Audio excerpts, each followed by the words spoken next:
Okay, this is the acoustic guitar part for Mighty Cross. And I'm just going to go real quick through the fingerings. And the only part that requires any special fingering is just the intro and the interlude. So hopefully you can see here how I'm fingering these, but it's just a regular G chord. That top note is the open B string.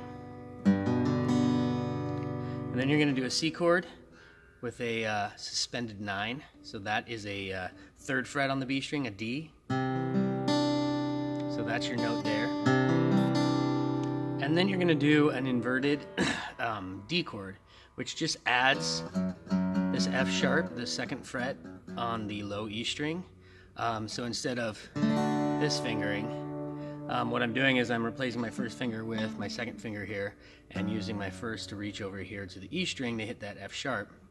Because then you're going to get that top note there is the G string with your 2nd finger on it, an A. Then you're going to do an E minor.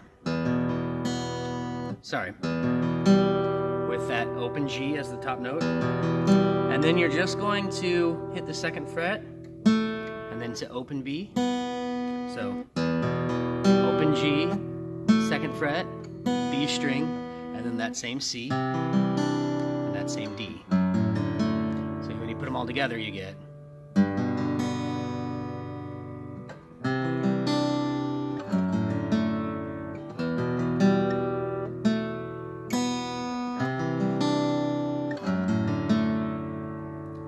And so you could probably alter that a little bit. I think the real important things on that are just hitting those top notes so that you're matching the melody on the piano.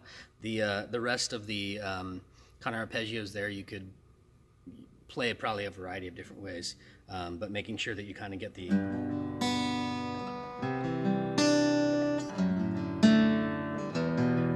and you can even skip that walk up. So if you wanted to just do like a regular D and do maybe, that would probably work too.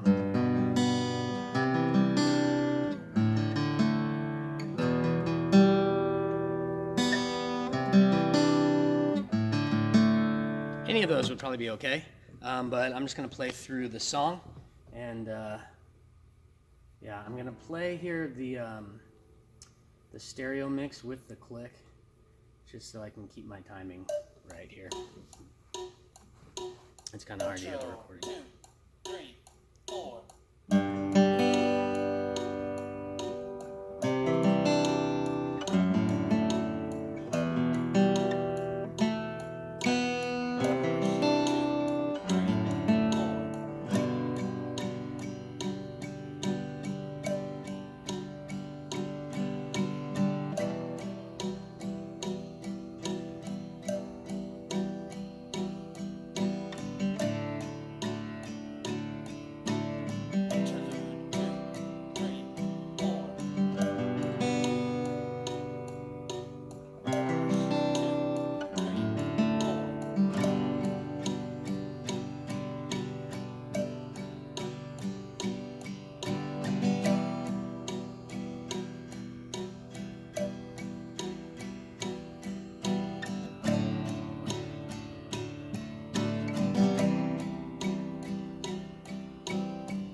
So I kind of goofed up that ending there, but pretty self-explanatory. Just don't goof it up.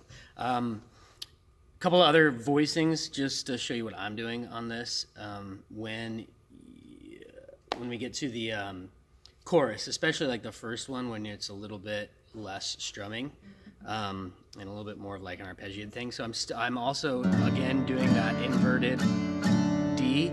I think especially on kind of the first half of this song, staying in a little bit more of the lower register on the guitar helps keep the dynamics a little bit lower. So when we get to the the verses are just kind of this,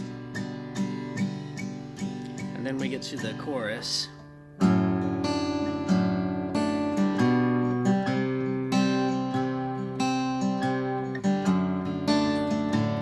Hitting that transition there helps a lot too, because that kind of is part of the movement of the song. So and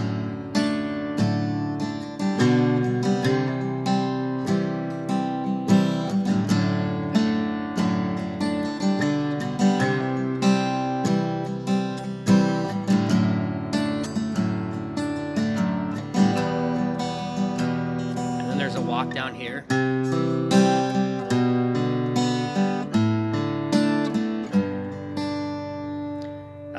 So I'm kind of still doing that, especially in the first chorus, and then on the rest of them I'm still doing it. It's harder to hear it because there's a lot more strumming.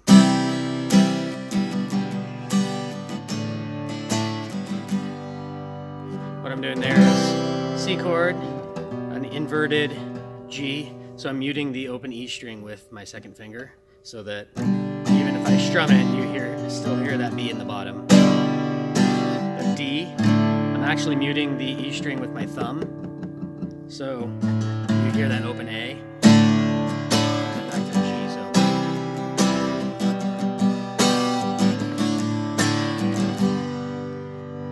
and then on the bridge, I'm switching to this, like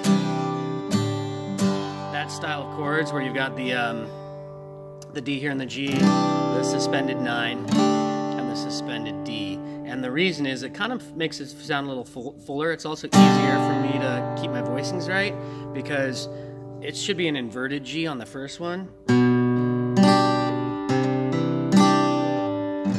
then you can go back to a regular G, and then I'm doing that inverted D again. So